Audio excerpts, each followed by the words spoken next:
I am yet to see a single allegation against this company by this young man. Grad Pass Apartments Limited is a company that the executors of the late Gachagua put together to manage Langata View Apartments. The late Gachagua left 80 apartments for his children in Langata and asked us to sell and distribute the proceeds to the wives, the children, and the brothers in a formula that he gave. In a family meeting that I chaired, we agreed as a family that we should not sell the flats. We should share them so that everybody can be getting a rental income. In that formula, because of the shares he gave to me, I have 10 flats. His daughter has 10, his wife has 5, another one has 2, another has 1. So we did put this company together called Grand Bypass Apartments Limited. This is a company that will be managing those flats on behalf of the beneficiaries of the estate of the late Gachagua.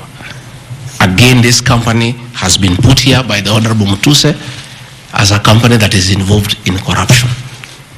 A company set to manage flats belonging to a dead good man who had foresight to think about the future of his children.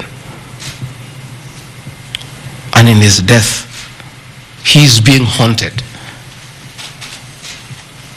on nonsensical allegations simply because a decision has been made that Rigathi Gachagua is no longer useful to this administration. He is a spent cartridge.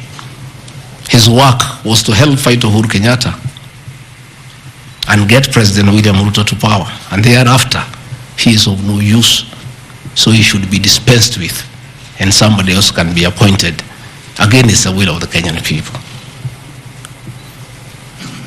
That is the viciousness that we are even fighting the dead. How cruel can we be? How insensitive can we be? What is this power thing? That you even fight the dead for you to entrench yourself in power and get rid of your perceived political enemies. I appeal to the people of Kenya to have respect for the dead, if nothing else. People may have money, they may have power, they may have everything, but they must remember that it is very respectful to respect the dead. Please stop haunting my late brother. Don't put him on trial.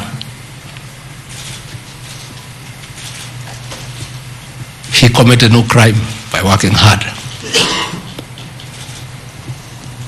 and leaving an inheritance for his children and entrusting his brother, Rigathi Gachagua, to look after that property.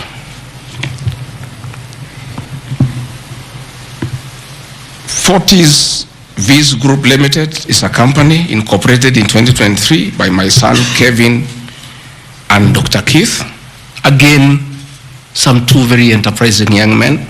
This company has not even taken off. They are still figuring out what business they can do. And before they can even settle down, their father is under siege. So they have to come here every day to keep me company and find out what is not happening. This company has not even started. These are young people, children. Why do you want to destroy their future? By putting their names in the press with negativity because you want to destroy their father. These are innocent boys who have decided to invest in their own country. Why do you want to destroy them? You can destroy Rigathi Gachagua. Fair enough, he has lived for 59 years. But his boys, 130 years. Why do you want to destroy them? Pioneer Medical Company Group, I founded this company in the year 2008. It has not done business for the last 10 years. Why are you bringing it to Parliament? Ruto Furniture Mart Limited, I founded this company with my wife, Pastor Dorcas, in the year 1999. We used to sell furniture at the roundabout at Bomas on your way to Rongai. And we built this company from scratch. And it's been in existence for years. And when we stopped trading with it, we put up apartments in Kroi, in Rongai, called Ruto Plaza, that are managed by this company. We collect rent. We have, I think, 40, 50 flats there, and pay tax every month. What wrong has Ruto Furniture Mart done? Ruto Plaza was constructed in 2012, 10 years before Rigathi Gachagua became deputy president. Even if you want to kill his men and make sure he's totally destroyed, why don't you pursue him for the 2 years he has been in office? Why do you want to go back 20 years before he became deputy president?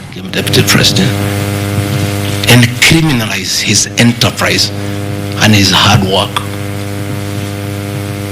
Biovet Kenya Limited is a company, again, I founded in 2009.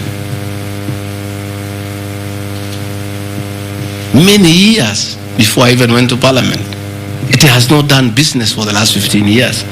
Not a single shred of evidence that this company has done wrong. It's not there. Morani Manufacturers Limited. It's a company that is founded by a character from our village and sold some shares to my wife and my children and interested them in manufacturing feeds for pigs and for chicken. It never even took off. This company has never traded in government.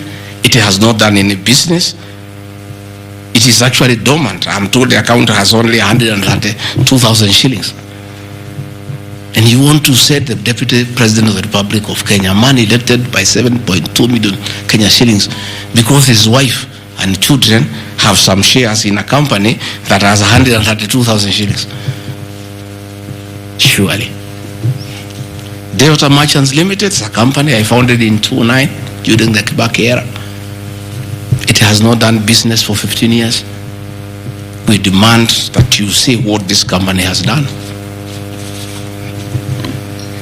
Manyora Investments Limited is a company named after my village in Manyora, which I founded in the year 2001 as a construction company.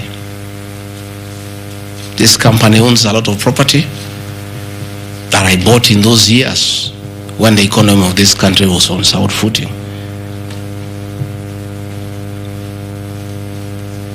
Since I became deputy president, we ceased all activities of this company. It has not done a single transaction with anybody. The company is dormant, but it owns property. Those properties were bought and acquired long before I became deputy president.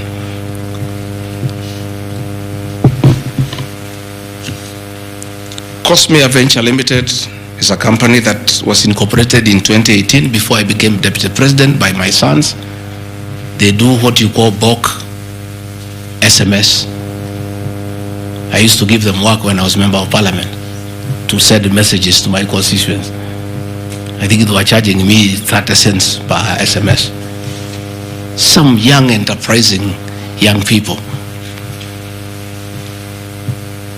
Company 2018, it doesn't do business with government. It is not accused of any wrongdoing by anybody, anywhere.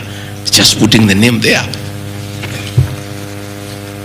Royal Crimson Ventures Limited, again incorporated in 2018 by my children to do their little business. No allegation of any wrongdoing has been annexed to the motion. Ruto Properties Limited, again, this is a company that me and the co-executors put together for the purposes of managing the Vipingo Hotel. No details of any accusation, any wrongdoing, nothing. Crystal Kenya Limited, this company I founded in 2009. And when I became deputy president, I gave out my shares to my children, and myself and my wife, we got out and asked them to continue doing business. My two children, like their father, very enterprising.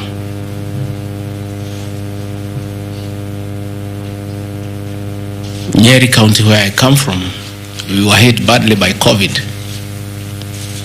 And all our hotels shut down. Hundreds of jobs were lost. Many people who were supplying to those hotels shut down. The two most important hotels in Nyeri is the Outspan Hotel and the Treetops Hotel, and they are always run together. The Outspan Hotel was for sale, and my children were interested, and I encouraged them.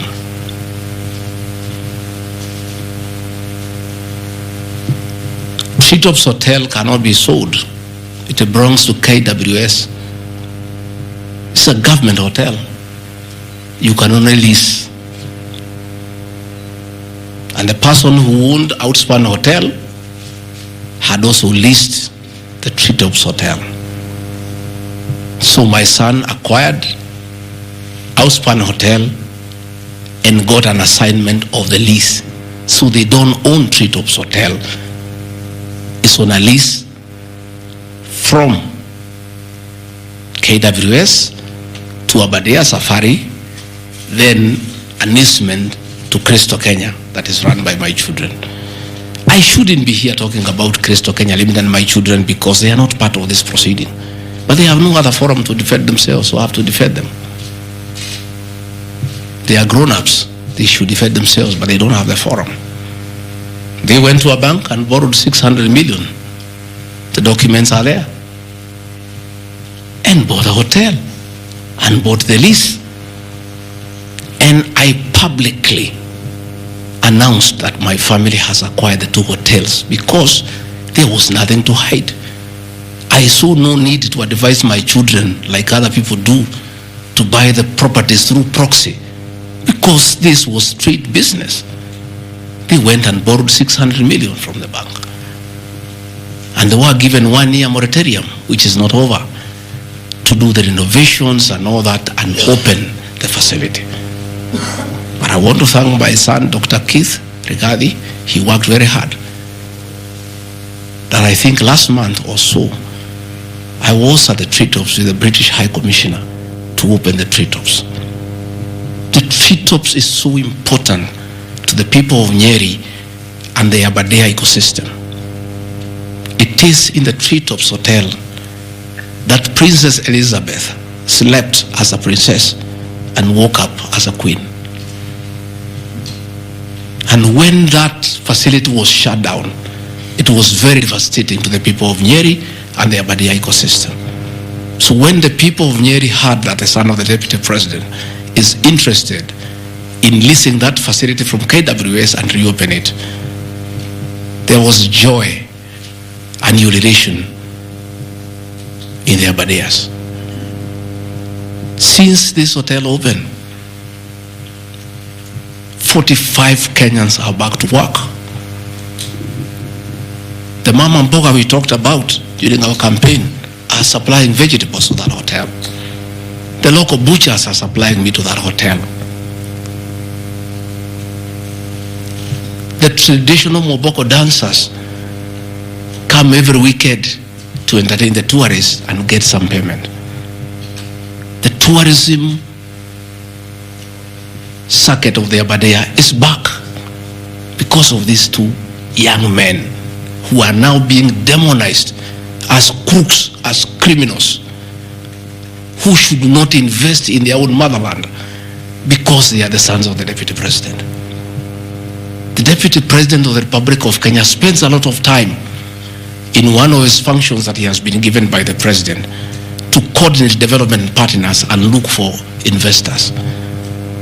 Why should the Deputy President go to look for foreign investors when his own children can invest at home? Children of many other people I know hide their money in Dubai and Cayman Islands. They don't want to invest here. What crime have the children of the Deputy President of the Republic of Kenya committed by borrowing money from a bank to buy a hotel and spur tourism, create employment, and spur business within the local environment? These boys are so demoralized, asking me, Dad, why didn't you advise us that it's a crime to be your children, that we have no life of our own, that we shouldn't invest in our own country, and if we dare to invest, we should do it at our proxy so that we conceal our identity? Are we criminals by virtue of being your children? That's a question my children are asking me.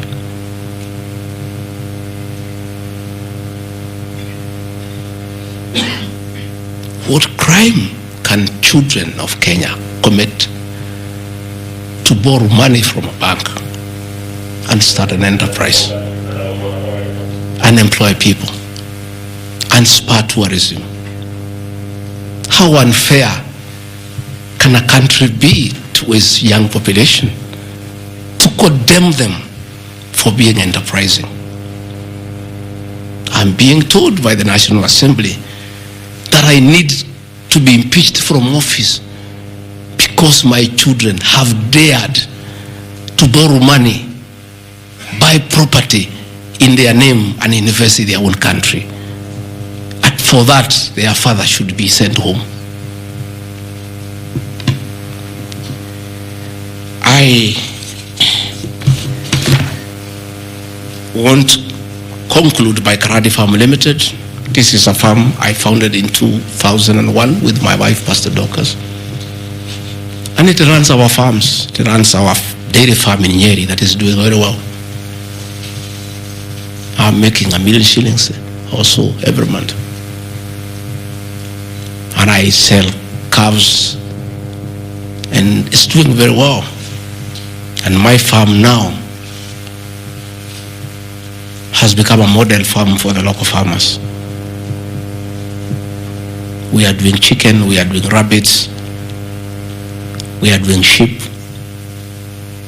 Again, nobody has told me what crime has Karandi Farm committed.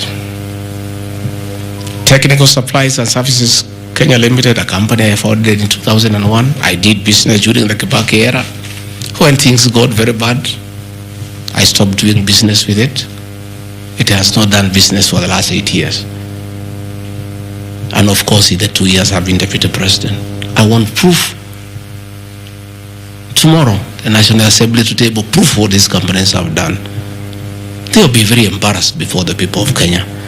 This will be the most shameful act ever in the history of our National Assembly, where you go table a motion that is so sensational based on trash and not a single accusation backed by evidence. I have seen an allegation that exerting influence on officials of the Ministry of Lands to issue an allotment letter to Manyora Investments Limited and using the fraudulently acquired documents to support a court case. Again, Manyora Investments Limited was never allotted any land. This parcel of land, 209/12077, Manyora acquired at 24 million shillings in the year 2012. The documents are there, we'll give them to you.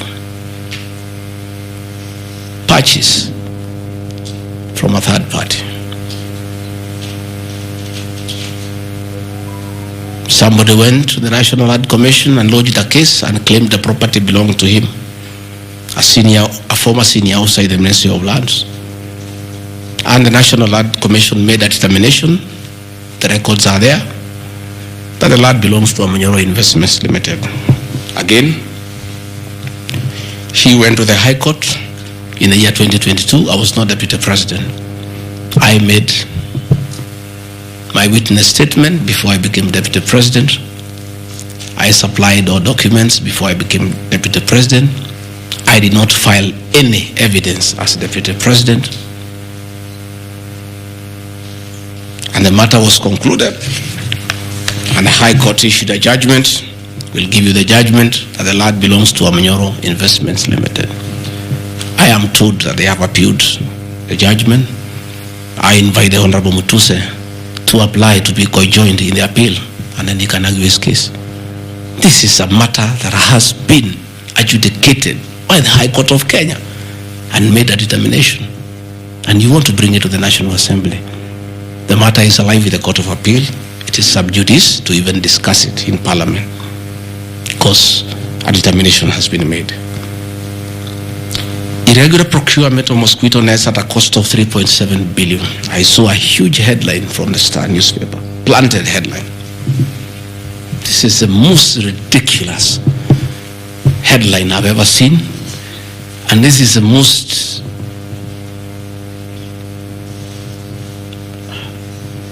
I lack a proper one, I don't want to speak in Kikuyu.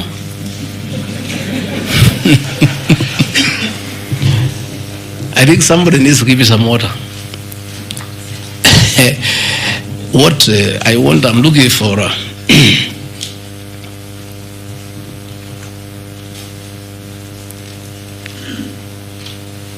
I have seen that allegation. I want to respond as follows. One,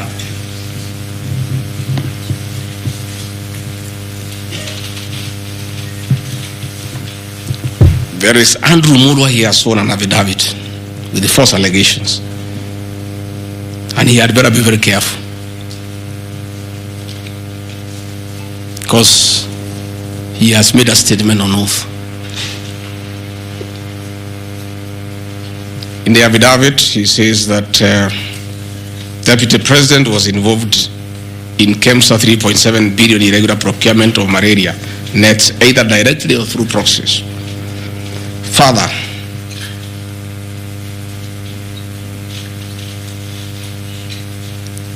Shobika Impex Limited is an international company, the fourth largest manufacturer of mosquito nets in the world. It has done many tenders with KEMSA, with the Global Fund, countries in Africa, in Asia. And there was a tender.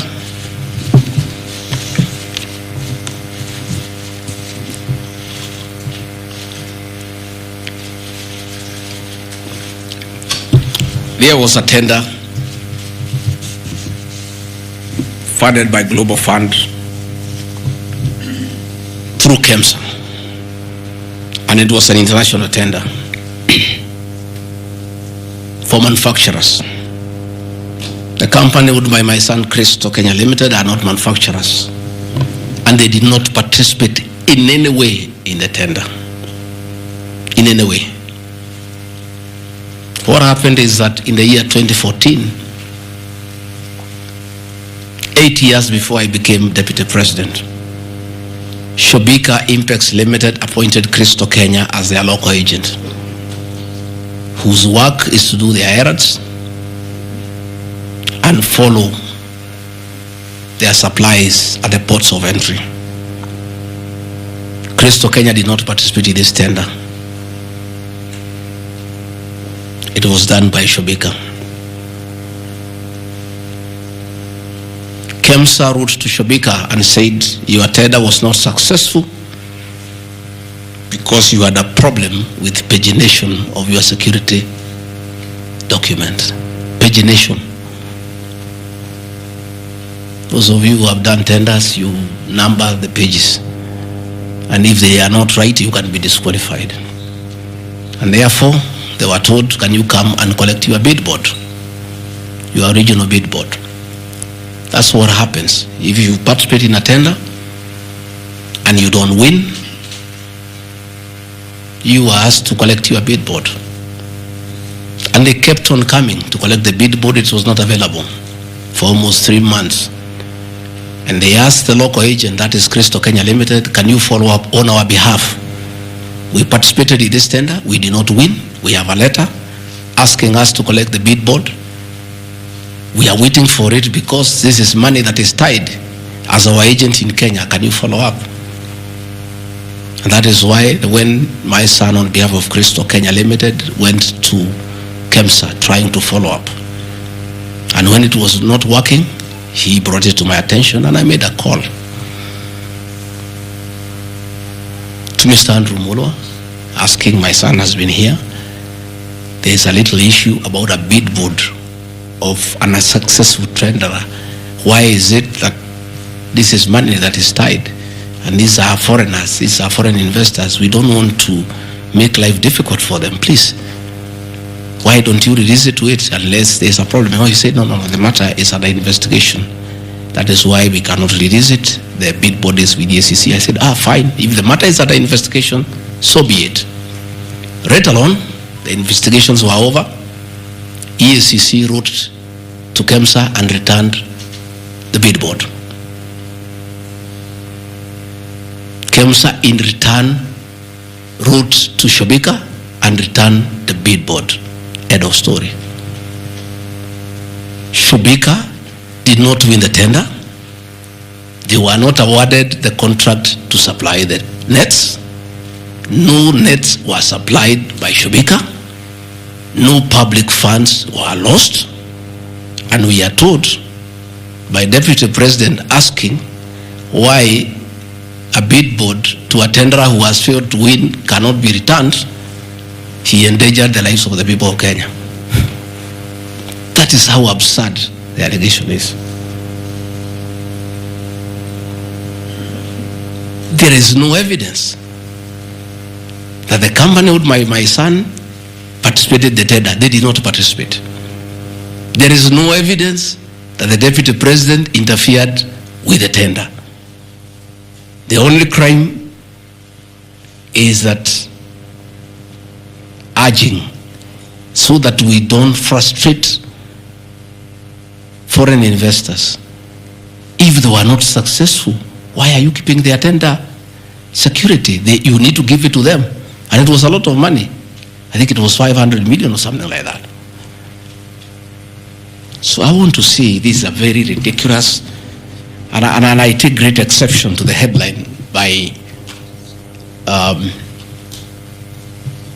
the Star. Please, we'll give you the documents. Tell us, where was the Deputy President involved in our tender? This is a tender that never was. And for the record, to show that this tender had no problem, after the investigations, during the investigations, the CEO, Terry Ramathani, was suspended to allow investigations as it should be. And Mulwa became the CEO. Mulwa was not there during the tendering. He came after the tender had been annulled. And now he was dealing with the aftermath of the annulment of the tender, that is returning the billboards, sending document to ACC.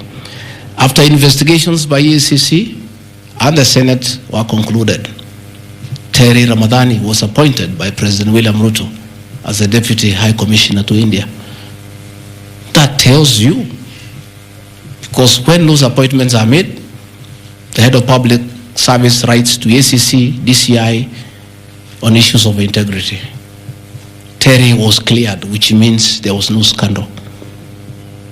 And again, and most important, no public funds were lost, no nets were supplied. Therefore, this is another fishing expedition to just justify the 5.2 billion. I think that is why they were putting the 3.7 billion to make the maths to add up. You know, when you want to talk big figures, you must look for 3.7, 600 and all that. Even all these things I've read here, if you take your phones, we are nowhere even we have not reached 2 billion. Because Olive Garden 400 million, Queen's Gate Apartment 600 million, Outspan and Treetop 600. So these are just figures that were being put to the people of Kenya so that they can see us into bad light. Unnecessary and expensive renovation at the official residence in Karen and Mombasa. How Mutusen knew it's unnecessary, I don't know. He has never been here. You guys were here before. When President William Ruto was deputy president, he was denied funds for 5 years. This place was in very high state of disrepair. It took me 7 months to move in. The roofs were leaking, the toilets were blocked, the septic tanks was broken down, the borehole was broken. There was nothing. Parliament, in its own wisdom, allocated funds for the renovation of this residence. As a deputy president, I have nothing to do with public expenditure. In fact, at that time, the accounting officer, between 2022 and 2023 financial year, was the State House Controller. Procurement was done, tender was awarded, and the renovations were done. As you can see, the place looks good.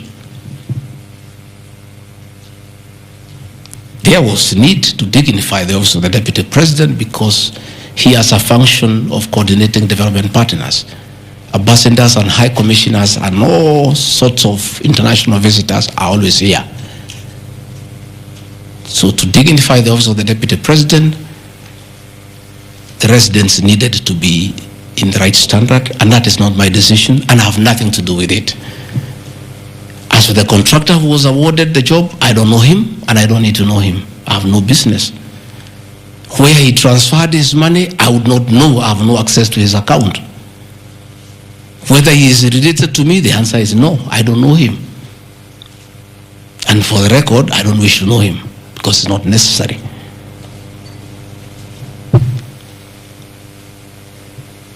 Government expenditure is audited every year by the Auditor General. Since this office was under the executive office of the Deputy President for that financial year, the Auditor General did her inspection and gave us a clean bill of health. The renovations that were done were not highlighted with having any audit query. If the Honorable Mutuse had taken his time to look at the Auditor General's report, he would not have brought this baseless accusation. And even if there was an accusation, it should be directed to the accounting officer who is the State House Controller, not me. I don't deal with procurement, I don't deal with financial management, I don't deal with anything to do with public finances. But since the matter has been raised, I have to answer to it. I have looked at the Auditor General's report, clean. I have looked at the contract, it's signed by the Controller of State House. As to the work, that I can attest, they did a very good job. And this residence has been dignified. The same with the residence in Mombasa. You know, the residence in Mombasa is where President William Ruto and his wife, Mama Rachel, were chased away, and the house allocated to the regional commissioner. And on assuming office, I took up the residence. It was in state of disrepair. Again, it was renovated. It's a good place. And I normally go there when I go to Mombasa. And it makes a lot of sense. Because before the renovation of that residence, anytime I went to Mombasa, I normally have a huge delegation of security people, hospitality, and all that goes with the office, not really me. The bills were very expensive. It makes a lot of sense to have an official residence for the Deputy President in Mombasa, so that when he is there, you cut down on public expenditure.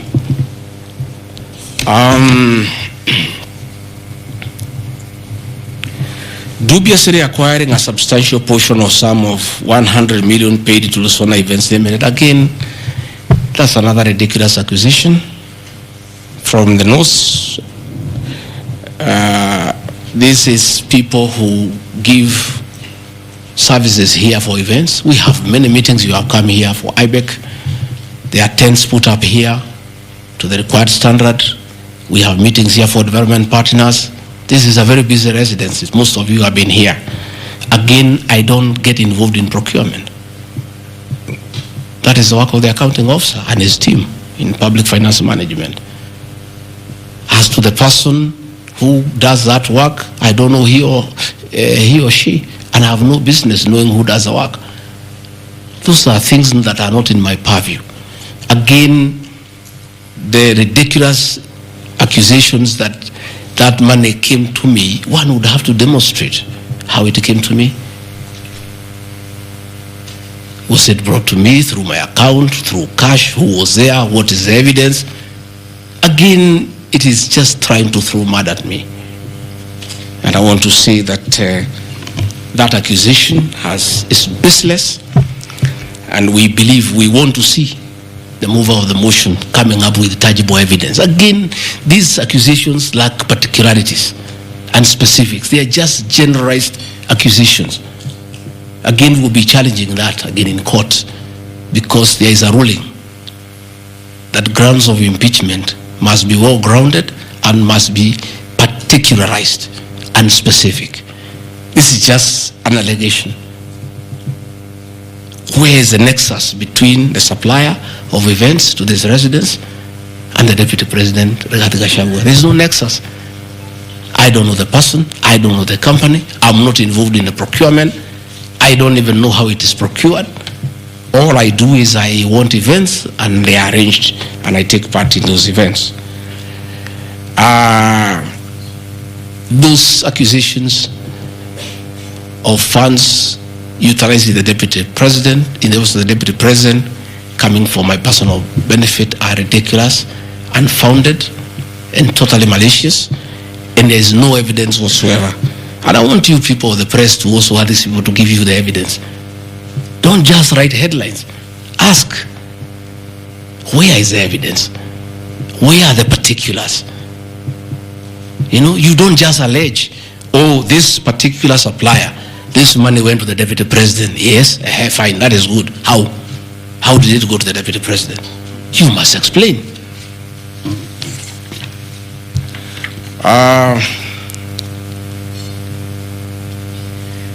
Alleged sensational but false allegations against Lady Justice Esther Minor. It is alleged that the special notice of motion at ground 4 had a gross violation of the Constitution, that I publicly attacked the Lady Justice Esther Minor and forcibly threatened to bring action against her. I did not threaten to bring any action against Justice Minor. I did bring action against her. I was just informing the public because I'm a public officer and I have freedom of speech. I have filed petition before the Judicial Service Commission against Justice Esther Minor in issues I felt I did not get proper justice. So I did not threaten her. I did what the law says. If you are not happy with the conduct of a judge, you file a petition before the Judicial Service Commission, which I have done. Again, I don't want to delve before the matters because it is against sub judice. But that I have done, so I cannot be threatened. I cannot be said to threaten her. And again, I have a right as a leader, as a Kenyan, to say what I'm doing. And I did say publicly that I will bring a petition against her, and I have done it. And the evidence is there. You see it. We have filed a petition, and we are waiting for it to be concluded.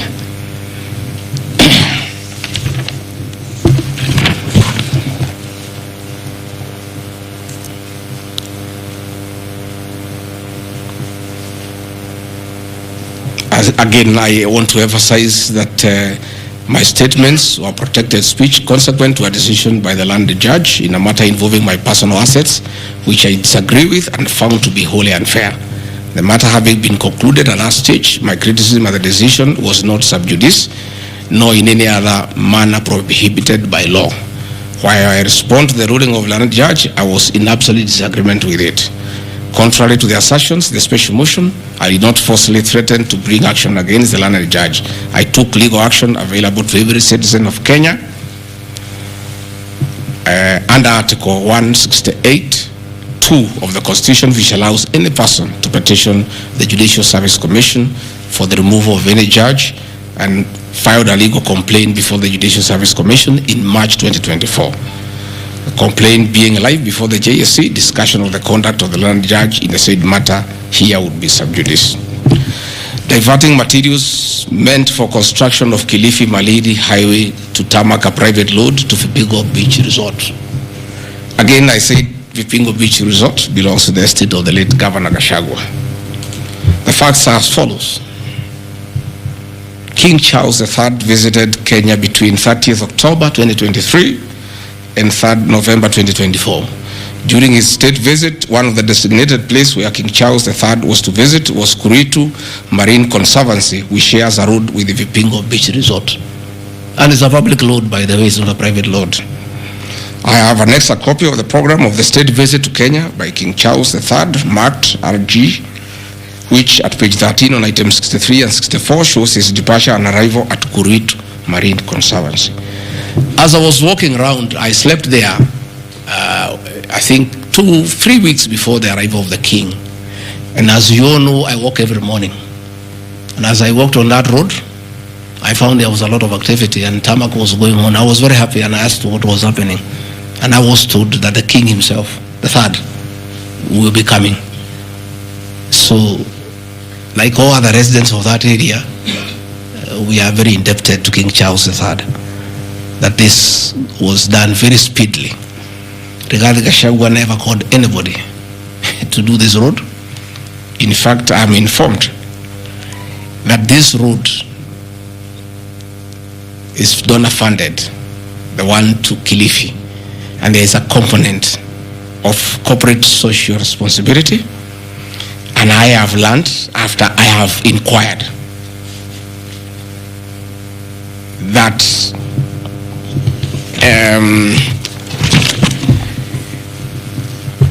these people of that road is called Takaungu Shariani Vipingo. It's off the main road, and I am made to understand that Ruto Marine Conservancy, Vipingo Secondary School, Shariani Primary School, among other stakeholders, including a public market, applied to Kenya to be considered for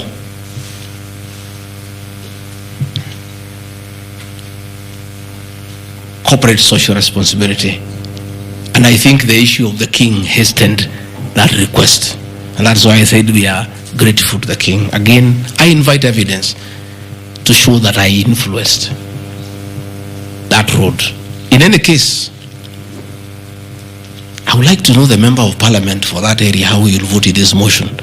He should be a very happy man. If Deputy President Rigathi Gachagua occasioned a tarmac road to be done in his constituency, he should vote for me. But I didn't. And when I went there, that Shariani market, people are very happy with that road, because I walk there in the morning when I sleep there. People are very happy with that road. The secondary school there, the boys and girls are very happy. The primary schools are there. And again, contrary to the assertion by the Honorable Mutuse, it's not a private road, it's a public road. And it is serving many people, a primary school, a secondary school, a market, and a whole community, including the family of the estate of the late Governor Ruto Gachagua. We are just beneficiaries of good deeds by our government that were hastened by the arrival of His Majesty the King III. Undermining the President and the Cabinet by allegedly making contradictory public statements from the position taken by Cabinet regarding the evacuation of the people residing along Nairobi River. To start with, for the record, President William Ruto has never complained to me that I have undermined him. If he has told that to Honorable Mutuse, I would like to know that he has complained to Honorable Mutuse that his deputy has undermined him. Article 147 of the Constitution provides the deputy president shall be the principal assistant to the president and shall deputize for the president in the execution of the president's functions. Article 28, which states that every person has inherent dignity and the right to have that dignity respected and protected. Article 29C, which states that every person has the right to freedom and security of the person, which includes the right not to be subjected to any form of violence from either public or private sources. Section 152G1 of the Land Act, which states that notwithstanding any provisions to the contrary in this act or in any other written law, all eviction shall be carried out in strict accordance with the following procedures. A, be preceded by proper identification of those taking part in the eviction or demolitions. B, be preceded by the presentation of the formal authorizations for the action. C, where groups of people are involved, government officials or their representatives to be present during an eviction. D, to be carried out in a manner which respects the dignity, right to life and security of those affected. Include special measures to ensure effective protection to groups and people who are vulnerable, such as women, children and elderly and persons with disabilities. F, include special measures to ensure that there is no arbitrary deprivation of property or possessions as a result of the eviction. G, include mechanisms to protect property and possessions left behind involuntarily from destruction. H, respect the principles of necessity and proportionality during the use of force and give the affected person the first priority to demolish and salvage their property. Critically, our Constitution provides at Section 147(2) that first, the Deputy President shall perform the functions conferred by these constitutions and any other functions of the President as the President may assign. Pursuant to Article 3 of the Constitution, I, as well as every citizen of Kenya and state of public officers, have the obligation to respect, uphold, and defend the Constitution in performing any of my functions. The national values and principles of governance contained in Article 10 of the Constitution by those state organs, public officers, and all persons, including myself as the Deputy President, wherever we make or implement public policy decisions.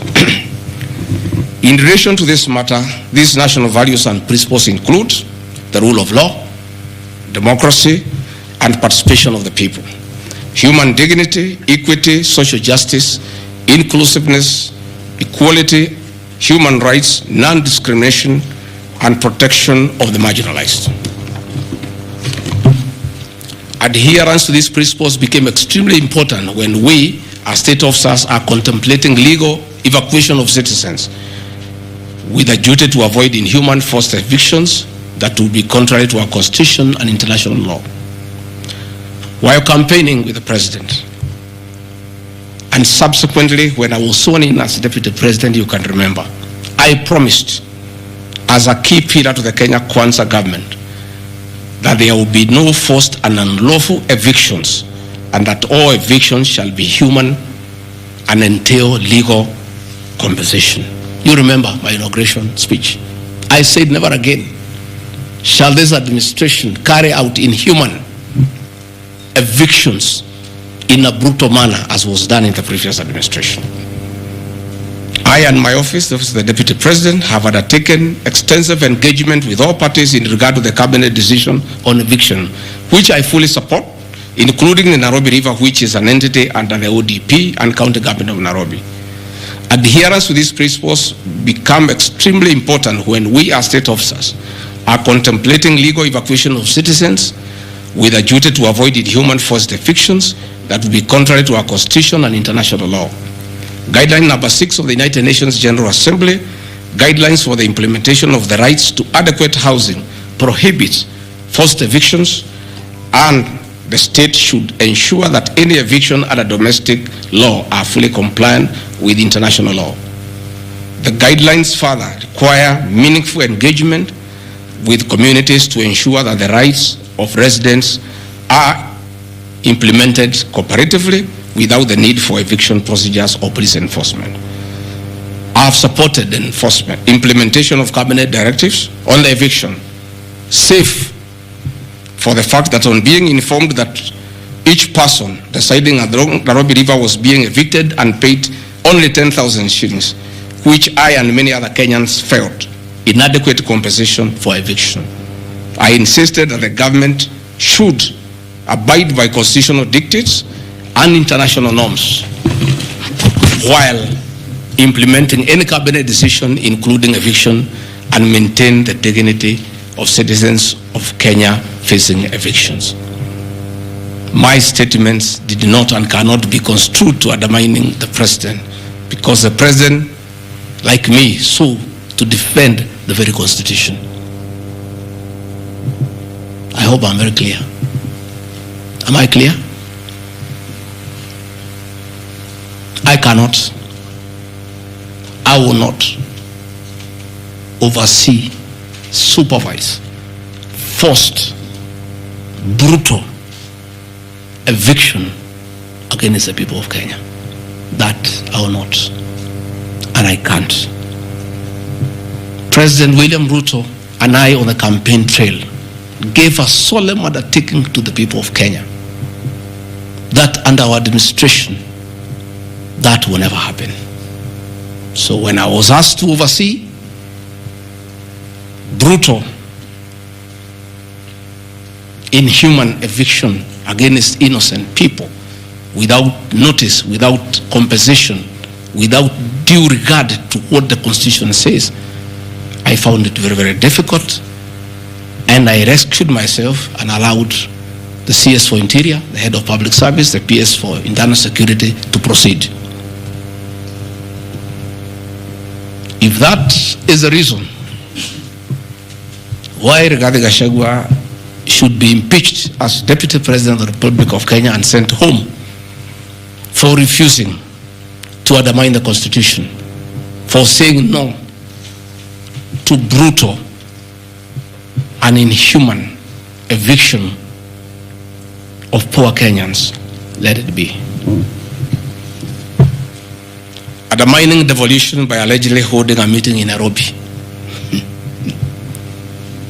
Good people. I'm sure you are as embarrassed as I am. That a deputy president holding a public meeting to talk to the people of Kenya is undermining devolution. To start with, Deputy President Gachagua, in the duties spelled out by the President under Executive Order number 1 of 2023, he has the duties to coordinate intergovernmental relations. I work with the governors. This is the home of devolution. I hold meetings with the governors every day. I chair IBEC. I cannot be accused, and I need evidence tabled that I undermined devolution. The motion alleges that on 29 September 2024, I unlawfully interfered with the running of the Nairobi City Council government by holding a public rally where I allegedly incited citizens against law directives of the county government on planning and relocation of markets. This is my response. It is not true that I incited citizens against the law directives of the county government as alleged. I wish to clarify and point out that when I held the public rally, I merely requested the governor of Nairobi County to speak and listen to grievances which were being raised by the market traders. Videos will be produced tomorrow in the National Assembly. I, Rigathi Gachagua, asking Governor Sakaja to take time to listen to the people and listen to their grievances. The traders had sought me out to intervene and request the governor on their behalf to dialogue with them and seek a solution to their grievances with regard to the relocation of markets. Had the governor listened to these traders, they would have had no business coming looking for me. All I was saying is listen to the people. Before you relocate them, have public participation. Most of those traders have lived in Wakulima market for 40 years. They wanted to discuss with the governor what happens to us, what happens to our customers, what happens to the distances that we cover, what about the extra cost of going to the new relocation. And I think the traders were right. Requesting a meeting with an elected leader is their right. And when they requested me to go and meet them, because they were desperate and they needed somebody to hear to them, I did go and speak to them. Again, this motion alleges that on 20 September 2024, I unlawfully interfered with the running of the Nairobi City Council by inciting citizens against law directives of the county government. The leadership of Nairobi business traders approached me sometime in March 2024 at my official residence to discuss multiple issues affecting business and requested engagement in the resolution and intervention on these issues adverse to business. Consequent to this meeting, I directed that short, medium and long-term strategies be undertaken, coordinated by the Office of the Deputy President, to address the issues raised that are cross-cutting with the agencies including KRA, Kenya Post Authority, Counterfeit Authority, Kenya Bureau of Standards, the National Police Service, Kenya Copyright Board, given that the violation is under the Office of the Deputy President. I was just doing my work. On 11th April 2024, the Small Traders and Government Agencies Technical Committee, coordinated by my office, held a meeting to discuss issues raised by the small traders, including Uhuru Market, attended by ODP staff in a supportive role in keeping with the draft framework of cooperation and engagement between government, Nairobi City County, and the Nairobi business traders. Subsequent to that meeting, a meeting on 24th April 2024 between Nairobi City Council and the Nairobi small traders and numerous others, the ODP on 22nd July 2024 invited His Excellency Johnson Sakaja, among other state officers, to a meeting at ODP. Officers scheduled for 22nd July 2024 to review the draft framework of the cooperation and engagement between the small traders and the government of Kenya. On 3rd September 2024, the ODP wrote to Governor Johnson Sakaja and all other stakeholders, submitting a final combined draft of the framework for review and feedback. After all the engagement between all the parties and the draft framework, Governor Sakaja decided to arbitrarily proceed with the relocation of Uhuru Market. That gave rise to the cry by the people. Meetings had been held, a framework had been agreed on. And as an elected leader, as Deputy President, I think going to listen to people who are in anguish, who are crying, is responsible leadership. The government that President William Ruto and I lead is a listening government. And going to listen to people cannot be an impeachable crime.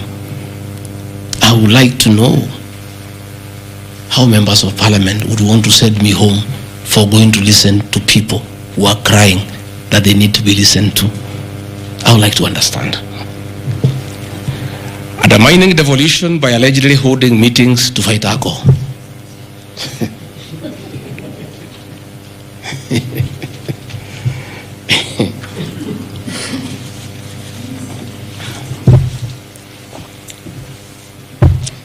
I think tomorrow will be the greatest circus.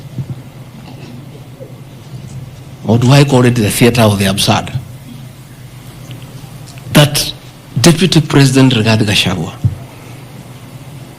undertaking duties assigned to him by the President to fight illicit brews and drugs across the country, should be impeached because by doing so, he is interfering with the devolution. I held meetings in Nyeri, attended by Governor Kahiga, Governor Iguru, Governor Irogo Kangata, Governor Wamatangi, Governor Kiari Badilisha. I held a meeting in Chuka, attended by governors of Embu, of Tharaka Nithi, of Meru. I attended a meeting in Mombasa, attended by governors of Kwale, a representative of the governor of Mombasa, the governor of Taita Taveta, a representative of the governor of Lamu to discuss. I held a meeting in Nakuru, nearly with all governors present, and all of us jointly, under my chairmanship, the Ministry of Interior and Governors, we agreed on how to tackle the menace of illicit brews. And we have a good story to tell. Out of those efforts, our young men who are sleeping in trenches are back home. Women are very happy. Their husbands are back home and they are bringing food. In fact, some children have been born. Some have even been named Gigi because of the effort that I have put in fighting illicit brews. I think the people of Kenya will be shocked to hear tonight that one of the accusations against their deputy president and why he should go home is because he led the battle to fight illicit brews and drugs that has caused havoc among our young people. Please, if Rigathi Gachagua is a problem, why don't you assign this job to somebody else? Because this job must be done. We must get our children off drugs. We must fight illicit alcohol. And saying that you want to impeach the deputy president because fighting illicit brews and drugs is interfering with the devolution. I think this is the greatest joke of the year. Even the 291 MPs who signed this motion, most of them, because I know them, have looked for me personally to thank me for the way I have successfully led the war against drugs and illicit brews. And that is why that sham public participation should have had my responses, so that the women could hear that one of the accusations against the deputy president is that he should be sent home because he was leading the war against illicit brews and drugs. I don't know. I think there is something wrong in this country. That somebody has sat down to draft a motion to impeach the deputy president of the Republic of Kenya. And one of the grounds is that he has interfered with the devolution by leading the war to fight illicit brews and drugs. This is a height of absurdity. And Parliament will be the theater of the absurd. I would like to hear what is the nexus between fighting illicit brew and interfering with the devolution. I would like to know. I've never had any governor complain. I've never had any MCA complain. I've never had any Kenyan complain. The only Kenyans who have complained are few. They are the manufacturers who are manufacturing poison under the guise of producing alcohol. Those are the only few ones. I beg the National Assembly and the Senate, most of the National Assembly, to save face, to consider striking this ground before the motion tomorrow, because it sounds ridiculous to the people of Kenya. Again, if Deputy President Rigathi Gachagua has to be sent home for fighting drugs and illicit alcohol, so be it. Sensational statements against the National Intelligence Service and its Director General and other officers. My response. In relation to this allegation, I wish to state that the National Intelligence Service holds a very critical role in ensuring the safety and security of our country. They are responsible for gathering intelligence and share it with all our law enforcement agencies to ensure that the country is safe at all times. Consequently, when the country was caught flat-footed with regard to the scope and extent of the public's dissatisfaction with the Finance Bill 2024, which degenerated in the Gen Z protests, it pointed to the failure of the National Intelligence Service in carrying out its mandate. I am persuaded that the National Intelligence Service ought to have known beforehand that the public was completely opposed to the Finance Bill, and they ought to have briefed the President before the protests began, as this would have caused a change of tact by government regarding the proposed bill, and protest which culminated in the loss of innocent lives and destruction of property could have been avoided. Hence, I expressed my opinion, as this is in my public media briefing in Mombasa, and my utterances were not any different from what happens to other countries when there is lapse or failure by the intelligence agencies. Many of you will recall that after September 11th terrorist attack in the US, the US intelligence agencies were massively criticized. An inquiry was even opened to investigate why the intelligence agency was not able to detect and thwart the terror attack. Under the Constitution of Kenya, the government agencies are supposed to be accountable to the Kenyan people, including the National Intelligence Service, and calling them out when there is a dereliction of duty does not amount to undermining them. In any case, the Director General of NIS is not above the law. He is a public officer. Just like the President, the Deputy President, Cabinet Ministers, he too is subject to criticism like any other public officer. In fact, I'll have videos. President William Ruto, as Deputy President, at one time criticized the then Director General of the National Intelligence Service. In another video, he heavily criticized the then Inspector General of Police for the performance. I have learned from my boss how this job is done. It's clear. It's done. I mean, nobody, the President is criticized daily. The Deputy President is criticized daily. And we take no offense. The Director General of the National Intelligence Service is not above the law. He is a public officer. He is accountable to the people of Kenya. And when one feels he has underperformed, he'll be called out. Because that is the nature of the Kenyan state. And this I learned from my boss when he was Deputy President.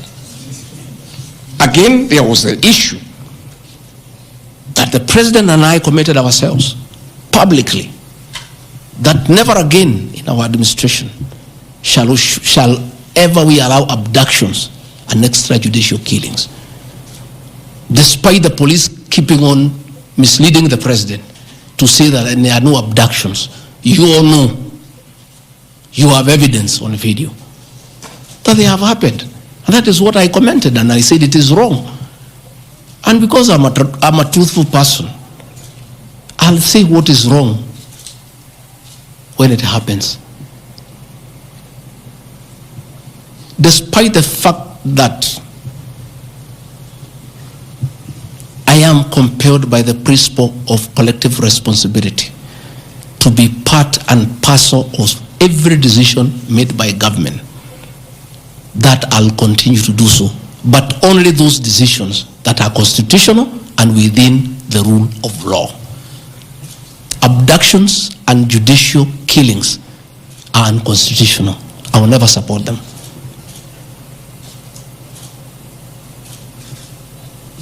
President William Ruto has been criticized left, right, and center.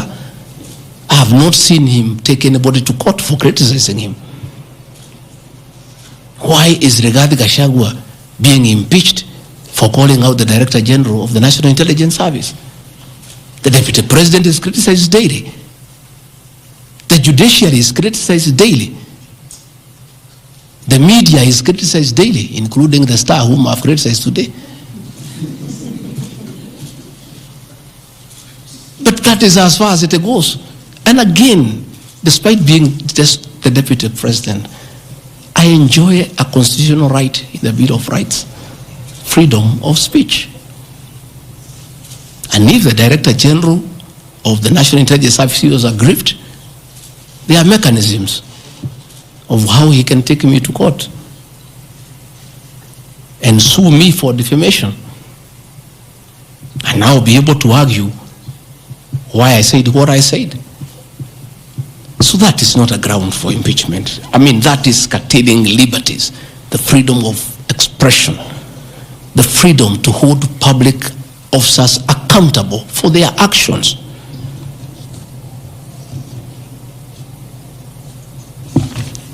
And I want to say finally,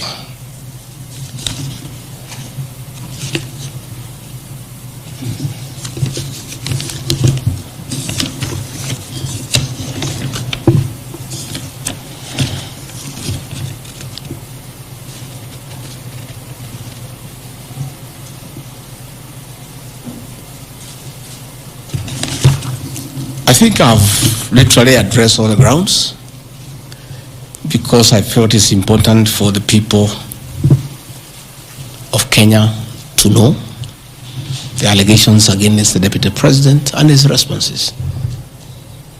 And as you have heard, though you are not judges and you are not advocates, there is nothing here that violates the Constitution. There is no gross misconduct. There is no crime that has been committed.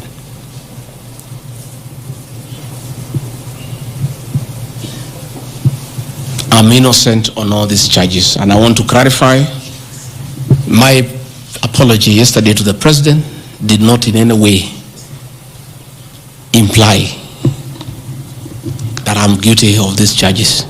I'm not. This I'm not. My statement was that if there is something I've done to the President that I don't know, that probably has upset him, I ask for his forgiveness. But that was in no way an admission of this ridiculous allegations meant to overturn the will of the people. Finally, in conclusion, I want to say that overturning the will of the people is not a joke. It calls for very serious violation of the Constitution. None of these issues here meet the threshold. We'll go to Bunge tomorrow. I'll be there at 5 for 2 hours, and I'll put my case. In the unfortunate event it proceeds to the Senate, I'll be there again to prove my innocence by way of evidence.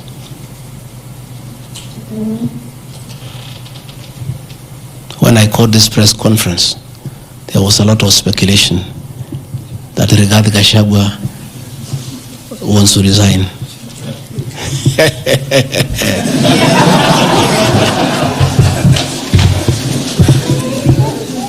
This is a man elected by 7.2 million Kenyans.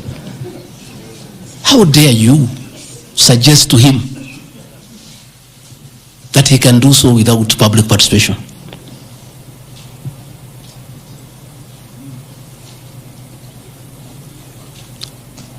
I have no intention whatsoever to resign from this job. I'll fight to the end.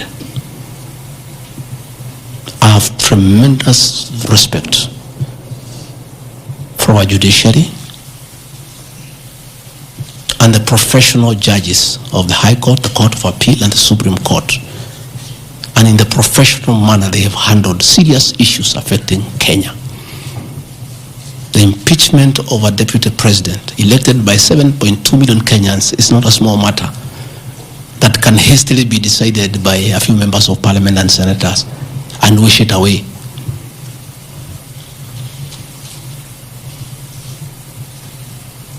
I'll submit myself to independent institutions to get justice. And I'm sure, I have no doubt in my mind that I'll get justice. And this impeachment will be thrown out. And I'll carry out my duties as deputy president. That is why anybody sending feelers to me to resign is a joker. And I found a few of people using my friends to come and sweet talk to me. Please, my friends, I don't want to become enemies with you. When you are given such silly messages, don't bring them to me. I have no intention. I cannot resign.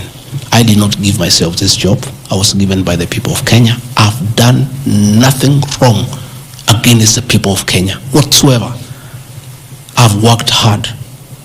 I've been very loyal to my boss, President William Ruto. I have worked hard every day.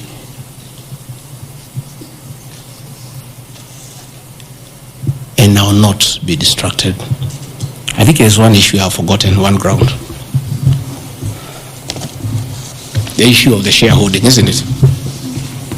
Even you guys can remind me if there is one issue that I have not dealt with.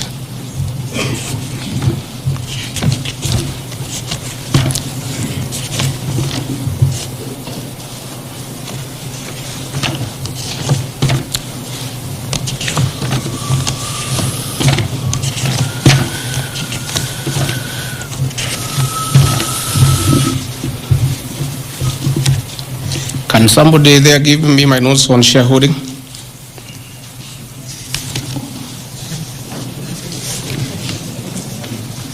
Yeah, I have them here. That's okay. Yeah, this is an important one.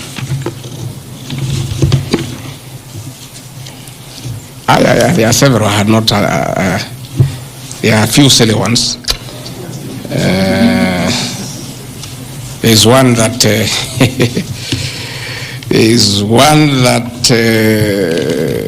I'm conniving with cartels in the tea sector to block ATDA from implementing guaranteed minimum returns that would benefit small traders. The allegation is not true. No evidence whatsoever has been adduced to substantiate this claim. As far as I know, I've successfully completed my mandate, which was assigned to me by the President, which culminated into creating synergy between people who had taken KTDA to court and suspended the operation of the Tea Act. As a result, the Tea Act now is in operation. The President never mandated me to take over the affairs of the Ministry of Agriculture. He asked me to spearhead tea reforms. I did the tea conference in Kericho, brought all the stakeholders together, and as a result, I created a synergy among all the stakeholders, and we agreed that those people who had gone to court withdraw the cases, and now the Tea Act is operational, and that will see meaningful reforms. As to claims that I have stopped the selling of tea in Mombasa, there is no evidence to that effect, and I want to call upon the Honorable Mutuse to provide that evidence. Again, in matters coffee, I was given the job by the President to initiate the coffee reforms, which I have done successfully. I held the coffee conference in Meru for 3 days in 2023. For the last 2 years, I have been working with stakeholders, including members of Parliament and the Senate, which has culminated into 2 bills: the Coffee Bill 2023 and the Cooperative Bill 2023. These 2 bills, the Coffee Bill 2023, will see the reintroduction of the Coffee Board of Kenya that will market coffee for farmers without putting profit. We have also recommended the reintroduction of the Coffee Research Foundation or the Coffee Research Institute in Ruto to work on better varieties and drought-resistant crops. Through my efforts, again, I've completed my work. The 2 bills are before the National Assembly. I call upon members of the National Assembly immediately after the impeachment process to embark on these 2 bills and see them to fruition so that farmers can enjoy the work we have done in coffee reforms. I have seen another absurd, that I have taken control of a local cooperative society in Madira constituency where I was a member of Parliament. This is false. I should be told which society by name, because I know all the societies. I know all the farmers by name. is really ridiculous. Again, there is no evidence, there is nothing. It's just trying to spoil my name before the people of Madeira who elected me as their member of parliament. On the issues of shareholding, I think this matter has been discussed for a long time, and I think it's good tonight I put it in proper perspective. I wish to state that the allegation is equally false. None of my family members, allies, or associates are in control of any cooperative society in Madeira. That one I had done. In shareholding by virtue of the provisions of the third schedule of the Political Parties Act, the constituent parties of Kenya Kwanza Coalition entered into various agreements which were deposited with the Speaker of the National Assembly and the Speaker of the Senate for purposes of Article 108 of the Constitution of Kenya. 16.2, the following are members parties of Kenya Kwanza: UDA, ANC, Ford Kenya, PAR, Farmers Party, Chama cha Kazi, Communist Party, Economic Freedom Party, the Service Party, Tujibebe wa Kenya Party, Umoja na Maendeleo Party of Kenya, and the Democratic Party of Kenya. In accordance with provisions of Clause 3E of Schedule 5 of the Political Parties Act, each of the agreements contained in a power-sharing development agenda for certain regions in Kenya. I attach here copies of the said agreement. I'll give you the Kenya Kwanza agreement so that you know when I talk about shareholding, I'm not talking about Kenyans, I'm talking about this agreement that was signed by President William Ruto and almost everybody else on how power will be shared. I've never talked about sharing resources. I have been talking about power sharing for people to get what they deserve in sharing power in accordance with this agreement. Like, for example, in an agreement between UDA, ANC, and Ford Kenya, the UDA would nominate the president and the deputy presidential candidates, which has happened. I got my share, although I have no share certificate. The president would guarantee the stature, dignity, financial and operational autonomy of those of the deputy president. It's in the agreement. The office of the deputy president will be allowed specific duties identified at Article 21 of the agreement. ANC will be allocated a position of prime cabinet secretary to be established within 14 days. It was given to Musalia. The office of the deputy president, Ford Kenya will be allocated the position of the Speaker of the National Assembly, which was given to Moses Wetangula. In accord with Article 2.1 of the Power Sharing Agreement, ANC and Ford Kenya would have a 30% share of national government positions. So, the Honorable Musalia Mudavadi, the Honorable Wetangula, and the people of Western, please don't condemn Rigathi Gachagua. The agreement is here, defining your share in the government. It is not me. I did not sign this document. It was signed by Musalia, Wetangula, and President William Ruto. So when I say about this share thing in terms of positions, I've never talked about resources, about development. Although it is also here, is that regions bargained with the president for shares. Musalia Mudavadi and Moses Wetangula bargained for 30% of shares within the Kenya Kwanza government. Although they were also supposed to give us 70% of the vote, which they did not. Nevertheless, since they gave a certain vote, they are still entitled to some share one way or another. So it is not Rigathi Gachagua who said that a government is like a company. It is the agreement of the Kenya Kwanza, which I will be tabling in the National Assembly. It is not me. It went ahead to say it. He said, ANC and Ford Kenya would have 30% share of national government positions. That is cabinet secretaries, principal secretaries, high commissioners, ambassadors, diplomatic and consular representatives, chairpersons of state corporations, directors of state corporations, chairpersons and commissions of constitutional commissions, provided the 30% share is to be shared equally between the ANC and Ford Kenya. Sasa mimi nikiambia watu wafuate share yao, makosa yangu ni gani? Iko hapa. I did not sign. They went ahead. Musalia Mudavadi and Wetangula. And they must follow these things. Because I will not follow for them, because I was not party to the Western agreement. The agreements were with regions. So when people say I'm dividing regions, I'm simply following the Kenya Kwanza agreement of the way it was debated. They went ahead and said, Article 22 of sharing agreement set out a list of priority projects which Kenya Kwanza would endeavor to fulfill in the ANC and Ford Kenya strongholds of Western Kenya between 2022 to 2027 on a priority basis. Musalia Mudavadi and Wetangula signed a package for Western Kenya. I've never had anybody call them tribalists, but they signed an agreement demanding for Western Kenya. They demanded, and it was agreed it will be done, completion of all incomplete or stored bitumen roads,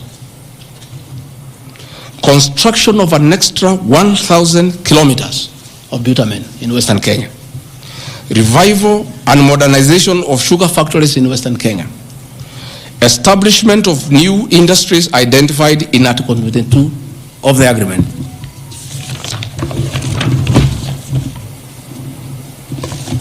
Ladies and gentlemen, this is the Kenya Kwanza agreement on shareholding. What crime has Rigathi Gachagua committed to be impeached by saying what President William Ruto appended his signature to, with Musalia Mudavadi and Wetangula, who will preside over my impeachment? What crime has this man committed?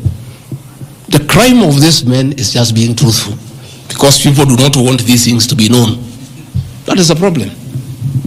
People have a problem that I'm a truthful man. The people of Western Kenya has now known today what their leaders signed with President William Ruto. It is upon them to demand their share as per this agreement. I did not sign this agreement. I will read the people who signed.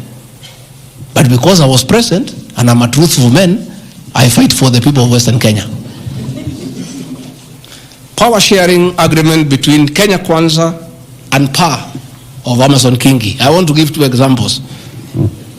Yeah? In accord with Article 8 of the agreement, PAR would be allocated the position of the Speaker of the Senate. He negotiated for himself. Let's be truthful. You brought this motion. We'll discuss. The people of Kenya must know the truth, so that if Rigathi Gachagua is being crucified for being truthful, let the people of Kenya know why he is being crucified. How can Moses Wetangula say I should be impeached because of saying people to get their shares, when he is a signatory to a share agreement with the president on what will go to Western Kenya? And then they accuse me of tribalism. They did not say anything should go to Central or Mount Kenya. They talked about Western. When I say something for Mountain, I'm a tribalist. Kingi said, position of Speaker, you are amepewa. Article 9A of the Power Sharing Agreement, PAR would nominate the candidate for appointment of one principal secretary when Kenya Kwanza came to power. Amepewa. For Article 9B, the Power Sharing Agreement, Kenya Kwanza and PAR would agree on what share of national government positions, cabinet secretaries, principal secretaries, high commissioners, ambassadors, diplomatic and consular representatives, chairpersons, state corporations, etc., etc. Power sharing agreement, that is a word, so that nobody should ever again in this country ever accuse me of talking of shares. It is not me. It is my boss, President William Ruto, who appended his signature with other leaders that Kenya is like a company of shares. It is not me. And he signed the agreements. Sharing Kenya is here, it's being shared. True or false? True or false? They have shared speaker, they have shared Senate, they have shared deputy president, they have shared the president. That's what I've been saying. And then I'm being told that I'm dividing the country along ethnic lines. I did not append this signature. I'm just being truthful. That is my crime. People want these things to be hidden so that they pretend to be nationalistic and say Rigathi Gachagua is tribal. But the people who append these signatures are the ones who should explain why they were signing things for their regions only. Yet they say they are national leaders. Power sharing agreement between the Kenya Kwanza coalition on one part and the Communist Party nini. So, Service Party, at least I saw Chama cha Kazi. They say the party leader should get something. Moses Kuria was given something. The Service Party of Mwangi Kujuri got nothing. You know? So, unajua sasa, ile shida iko Kenya hii ni ukora. And people not being truthful. The agreements are here. Like in a Communist Party, they have been making noise. They signed an agreement, they have not seen anybody. Yeah? So,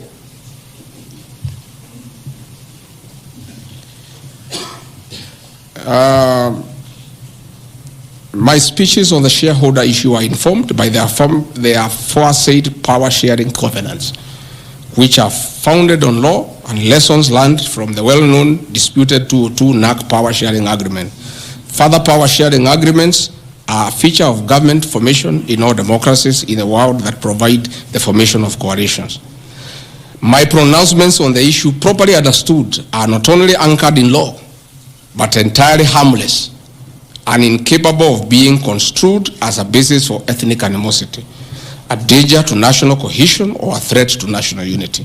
On the contrary, coalition building has been one of the most important innovations since the disputed 2007 elections in ensuring stability, equitable sharing of political power, national cohesion, and fostering of national unity. Indeed, Kenya Kwanza's main opponent in the 2022 general election, Azimio la Umoja, One Kenya Coalition Party, was a political party consisting of 25 or so political parties who also executed a power sharing agreement as required by Schedule 3 of political parties. However, notwithstanding of the same power sharing agreements, upon election as the Deputy President of Kenya, I went out of my way, as required by the Constitution of Kenya, to serve all Kenyans regardless of their political preferences during the election or ethnic origin. I'll produce videos on all those things. Again, my decision to embrace the broad-based government following the decision of the cabinet after the Gen Z protest is that I support coalition building. And even when the Honorable Right Odinga came, he got some shares. True or false? I mean, surely, why is Rigathi Gachagua being vilified by just being truthful? You know, it's good to be truthful. I have heard that my saying we observe this agreement is a threat to national unity. I have never been caught by the National Cohesion and Integration Committee to tell me that I have said something that can create ethnic disharmony. On the issues of one man, one vote, one shilling, I am told again that it can create tribal hatred. How? The one man, one vote, one shilling is not a formula for Mount Kenya region. Far from it. The one man, one vote, one shilling talks about equity. The gist of that formula is that all Kenyans should be treated equally. If we are giving bursary to the children of Kenya, let us agree how many children we have. If there are 30 million and we have 100 million, we divide equally and distribute to every constituency to those children. If a hospital takes care of 1,000 patients, we decide based on population what is the size of the hospital to be constructed in Ruto, where there are 800,000 people. one borehole serves 500 people, do you construct one borehole in an area where there are 10,000 people? You need to construct more boreholes. That's all. And these populations are everywhere in Western Kenya, in Kisii, in Rift Valley. The high numbers are not just in Mount Kenya region. This is a formula, in my view, that is good for everybody. Again, it is not a law because I pronounce myself. It's just an opinion. And in our democracy, I think it's only fair to allow people to have freedom of speech and to be entitled to an opinion. There are those who talk 1 man, 1 foot, 1 kilometer, and it is their right. And we should also listen to them and consider. And all those opinions can be harnessed, and people can agree which is the best formula to take care of the people of Kenya. That is all I said. I wanted to read to the people, of course, the projects that were negotiated, but I don't seem to have that page. I produce it tomorrow in Parliament. So that when they hear I am fighting, I am also fighting for them. Mine, for the Mount Kenya, and President William Ruto, we never wrote anything, because I'm a very trusting man. So is my people, as we did word of mouth. So once in a while we may argue kidogo kidogo because there is nothing written. So sometimes it's when people say I'm blackmailing the president, but I'm simply asking, my boss, we agreed the following, can we please do it? We agreed this on that, can we do it? We agreed that the people of Mount Kenya who had been given jobs by Uhuru will not be removed without being replaced. We don't seem to be honoring that. Can we honor it? We agreed where we needed to replace somebody who has not performed, we exchange 1 for 1. Can we do it? We agreed that we need to give Mau Mau roads priority. Can we please do it? Because that is what we agreed. It's simply people being honest with each other and living true to a gentleman's agreement. That is what it is about. So I wanted to explain to the people of Kenya, I am not against any region of Kenya.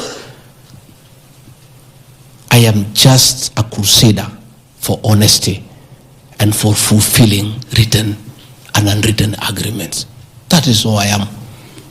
I say if we agree on something, please let's do it. If we agreed we shall do ABCD before we are elected, let's do it. If we agreed we shall not brutally evict innocent people, please let's not do it. If we agreed that we shall create a good business environment for people to do business, please let's not do it. If we agreed there shall be no abductions and extrajudicial killings, please let's be true to the people of Kenya. That is all. So I want to thank every one of you. And because I've been in Parliament, I don't think it is necessary to have questions. I've been very, very clear on no issues, why I called this a press briefing. I've said I'll be in Parliament tomorrow. I've asked my team to try to give you all the materials so that you can also go and digest. But I think I've prosecuted my case before my employers, the people of Kenya. And I trust because the members of Parliament are also listening. They'll be fair, they'll be just, and they'll be true to their conscience and do the right thing, and not hang an innocent man without evidence. I wouldn't mind being crucified if there was evidence, but there's nothing, zero. I've explained myself to the fullest. And I think you and the people of Kenya have heard me. Let me thank all of you for giving me this time, and appreciate the media for your role to inform the people of Kenya, to educate them, to entertain them, and keep them abreast with what is going on. I want to thank you for your coverage of the shoddy public participation on this impeachment motion, because you exposed it for what it was, and your video clips are very useful for us as we argue in courts of law. You guys are wonderful. You are good people. No wonder you are called the fourth estate. I don't know where we would go in this country without you. We would have so much impunity. we would go back to dictatorship without the media. I want to encourage you to continue to be the watchdog on behalf of the people of Kenya, to protect the Constitution with zeal, to uphold the rule of law, and to call out impunity and corruption. And I want to say, after this impeachment, I want the members of parliament now to focus on the corruption scandals around our country. The Adani scandal, the issues in public health sector, the glaring theft of public resources. That is what parliament should consider and take time. And that is what the people of Kenya want. And I really want to thank the media for being a very responsible watchdog on behalf of the people of Kenya. Please continue writing. Where Rigathi Gachagua has gone wrong, please write. But always accord me the right of reply. Don't condemn me unheard. And I want to thank you tonight, because you have really written accusations against me. But I am also to blame because I never called you, isn't it? Now that I have called you, I want you to request you. Every accusation, put my answer. Is that not fair? Let the people of Kenya judge. You want to ask questions? Yes. But not outside this. Okay. Your Excellency, thank you. We appreciate you hosting us here. You have said a lot in the last more than nearly 2 hours, so I'll be very brief in relation to what you said. My colleague Sam Gituk hosted you here on the 20th of September, and you said a motion of such magnitude cannot head to Parliament without the sanctioning of the party at the parliamentary group level and without the go-ahead or the green lighting by the President. Has President William Ruto in effect sanctioned that motion now that it's in Parliament?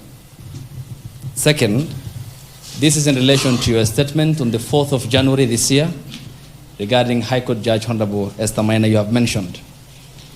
You said you accused her of corruption, and you said you'll file a petition, but we never saw you there. You nonetheless said that you have filed a petition. Can you tell the Kenyan people when you have filed that petition? Maybe you can note. This one the same because, Your Excellency, you and President William Ruto hold the ultimate office that must provide answers for the Kenyan people. You therefore are open to accountability, scrutiny, and questions. When you took your oath of office, you told the Kenyan people that the country has empty coffers, that you inherited empty coffers. However, your statement is contrary to what the Kenya National Bureau of Statistics says, that at the time when you assumed office, the country had at its disposal 3.02 trillion Kenya shillings, includes revenue plus appropriations in aid. Why, Mr. Deputy President, did you make such a misleading statement in front of the Kenyan people and the world? Regarding your shareholding question, I'm sorry to hold you to account, Mr. Deputy President, that the context in which you have provided the agreement between the parties, the Kenya Kwanza parties, and your defense is different. This is what we said in Kericho County, that this government on February 2023, this government is a company, you told the people, that has its shares. There are owners who have the majority of shares and those who just have a few, while others do not have any. You invested in this government, you told the people of Kericho County, so you must reap. You sowed, you tilled, you put manure and irrigated. Now it's your time to reap. Some few months later, the High Court quashed the appointment of more than 1,406 KRA officials. And the judgment? 700 of those officials were either from the Kalenjin or the Kikuyu community. How much of a responsibility will you take, being part of the presidency, of such gross locking out of Kenyans who qualify, who are competent, who merit, yet half of those appointments went to only 2 communities? That's enough. Thank you. One, the issue of Justice Maina is sub judice. I don't want to discuss it because it's a matter before court, but I'll be able to give you the date when we filed so that you can follow the petition. As to the issues that this motion cannot find its way to the Assembly, without the president nod. That is true. It can't. It has its nod. As to the issue of shareholding, again, this is a matter that I will be prosecuting. By answering your question, I will delve into the merits and the demerits of the argument that will come up. But I also want to remind you that I did not say that it's a company. I said like a company. Like. You look at the clip, it's there. Like, I gave an example. And a company has shareholders. I've just read to you, there's 30% here for somebody. That's what I was saying. I was just being truthful without removing the agreement. Again, I am not responsible for making appointments in Kenya. I don't make any appointments. The Deputy President does not appoint anybody. You know, the appointing authority. Ladies and gentlemen, because my lawyers tell me we don't want to delve into the merits and the demerits of the presentation that I've made. Yes, Karanja.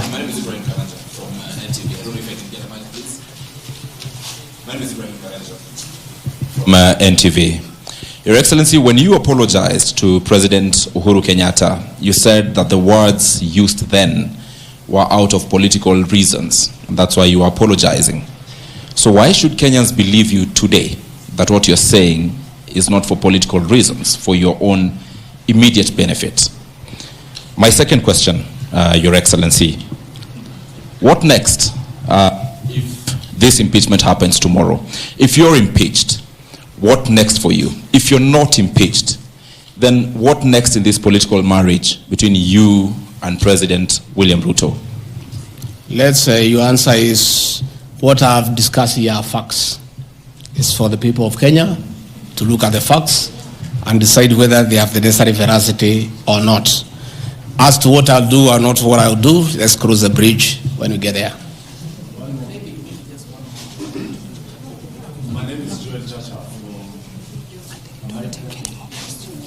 I think, good people, we have had a long night. We have had a very long night, and you need to go and file your story. I want to once more thank you very much. Good people, asanteni sana, Mungu awabariki. Tutaonana kesho. Thank you.